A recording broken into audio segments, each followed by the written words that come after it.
गाम के अधिकारी तोहे बड़का भैया है, तोहे छोटका भैया है। भैया हाथ दस पोखरी कुना दिया, चंपा फूल लगाए दियना।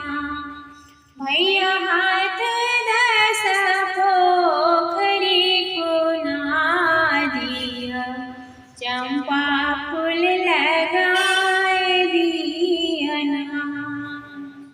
भैया लोढ़े भोजोहार गाथु है, भोजोहार गाथु है। आहे से हो हार पहिरथु बड़की बहिनो, सामा चकेबा खेल करू है। आहे से हो हार पहिरथु छोटकी बहिनो, सामा चकेबा खेल करू है। गाम की अधिकारी